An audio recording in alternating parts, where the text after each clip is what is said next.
Amidst the far-reaching mountains and appropriately adjacent colored sunset is you, a tiny speck on what is basically just two monolith creatures interconnected. Throughout your time while playing, you will travel along all portions of these Goliath figures across your nearly 100-hour journey. But during that time, you will never feel fatigue. You will want to see this story to its end. You will want to construct a home for the unfortunate.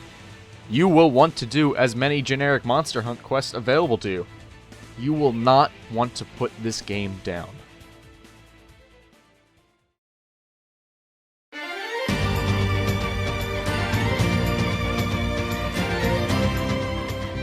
At the dawn of the world, two colossal deities, known as the Bionis and the Mykonos, were fighting in an endless sea. The battle ultimately left to a stalemate. Their entire bodies would freeze in place, and life began to surface on each colossi. Bionis became primarily inhabited by the Homs, the equivalent to human beings in this world, while the Mykonos housed the machine-based Mechon. For the next millennium, the Homs and the Mechon would be ongoing sworn enemies in an unwritten war. Half of Xenoblade Chronicles' story revolves around the ideas it presents in its world setup. Throughout the entirety of the game's progression, you learn more key ideas about the world's past, its secrets, and the very supposed gods that rule over it. Talking to certain NPCs during specific portions of the story will also provide you with additional background information if you're still intrigued. It's all about the lore, and Xenoblade Chronicles is more than happy to add way more than you'd expect. I can't say that I was exactly looking for every single nook and cranny to find my next bit of information on the origin of these titans, but I can say that the amount of work in this aspect is absolutely extraordinary.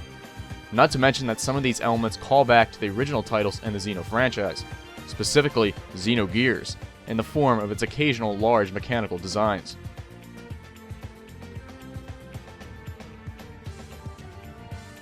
Shulk takes on the role as the protagonist in Xenoblade Chronicles as a confident and gregarious 18-year-old. After a severe and disastrous attack by the Mechon upon his home, Colony 9, he gains the ability to wield the legendary Monado, a powerful sword that local veteran Dunban lost movement in his arm as a result of just merely using it. With the Monado in hand, Shulk sets off for revenge with friends to track down and destroy the Mechon that killed many of the people that he cared about. Along the way, you'll meet additional characters that'll help you inch forward throughout the narrative. A narrative that spirals way out of proportion from the initial setup. That's not to say that the plot is particularly convoluted, more so ever-changing. The actual story, regrettably, has some portions akin to others in the vast sea of JRPGs, and the writing can occasionally be cringeworthy. You'll pay for your insolence. You'll pay for your insolence. You'll pay for your insolence. But the wide majority of the game easily suffice to keep me intrigued to move onward. What this game does better than others in the genre is how it handles its characters. Interactions between the core group enhance how effective the narrative can be, portraying a wide array of personalities that vary, but show a notable amount of chemistry as well.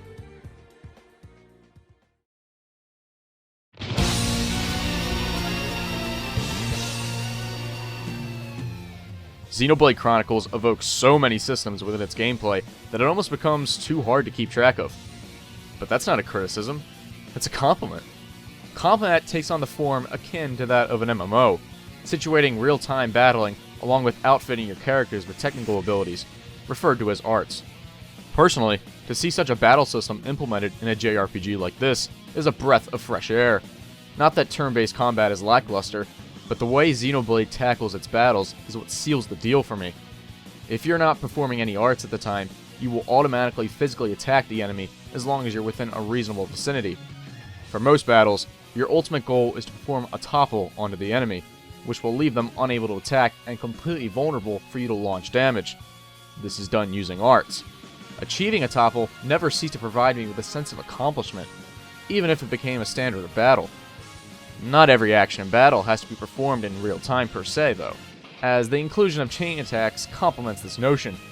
When the party gauge fills in the top left, you can perform a chain attack with your partners. This action stops time in order for you to perform an action of your choice, whether it be a special move or an art. You're practically guaranteed to get 3 different arts from each respective character in your party, but sometimes you can pull off more moves. Highest I ever got was 7, but I'll admit that I have no idea what actually extends this. but nevertheless, it's almost always 3, so just always expect that. Chain attacks are still not the end of it though, as you'll also occasionally get visions from the Monado. These occur during generic collection quests as a gameplay element as well, but the way it's used in battle is what's truly unique. Sometimes an enemy will trigger a setup for an attack that will incapacitate or badly wound a party member eventually, and you will see that fatal attack play out, and what will happen in about 15 seconds or so. However, you can change the future, and appropriately try to stop it before the time's up. This mechanic to the combat pleasantly caught me off guard, and was constantly engaging. It was utilized with an extreme effect, complete with some extraordinary implementations in later boss fights. Despite all that, streamlining is the name of the game in Xenoblade Chronicles, as it borrows several components prevalent in Western RPGs such as the Elder Scrolls, and implements them in pristine ways. For instance, you can fast travel nearly every landmark you've discovered, unless the story prevents you in some manner. But perhaps the most significant progressive element found in Xenoblade is the way it handles its quests.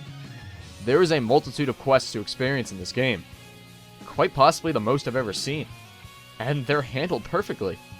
Throughout your travels, you come across various generic citizens that will throw at you a wide array of fetch quests that will send you off to defeat several monsters across the entire world. Have no fear though, it removes a portion of the monotonous turmoil that it exhibits by automatically handing you the rewards upon completion.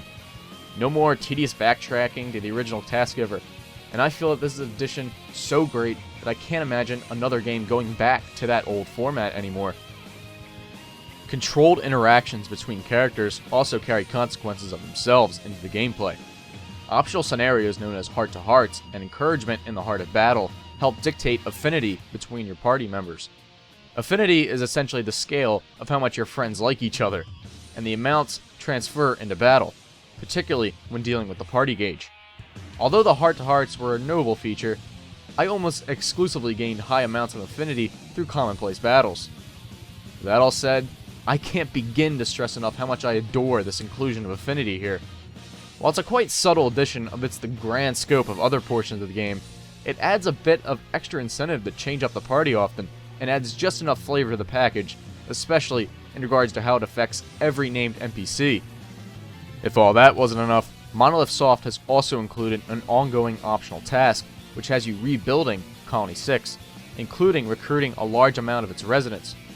The rewards for upgrading the settlement were always great, and it was just a great feature to implement. That's not even everything.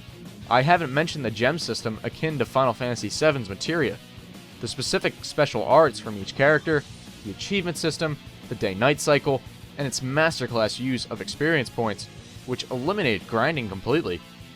To simply call this a grand game would be an absolute understatement.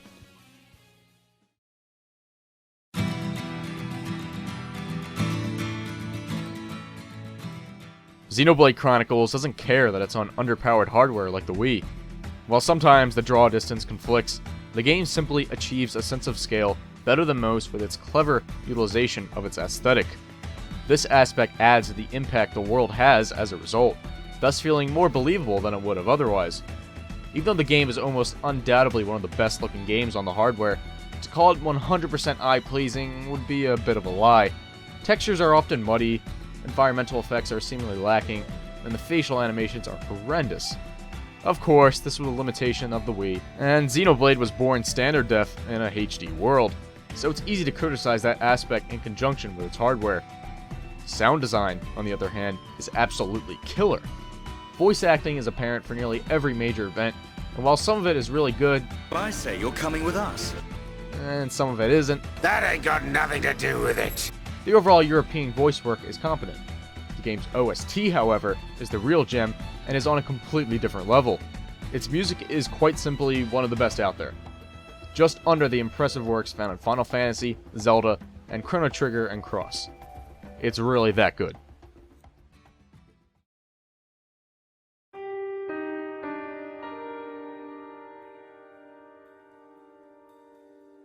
Xenoblade Chronicles is quite simply the best Final Fantasy game made within the past decade, and that's coming from a fan of that series and someone who actually liked 13.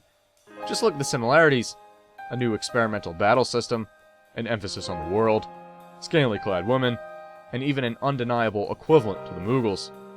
Trust me, I mean no hate on Final Fantasy at all, but this is an instant classic JRPG, akin to the likes you'd expect from the quality Final Fantasy franchise. Xenogears was great. I admittedly haven't touched the Xenosaga trilogy yet, but the franchise has simply outdone themselves with this entry, and despite nearly 100 hours, I still want more. To me, the final product of Xenoblade Chronicles is one that not only represents time and effort, but heart.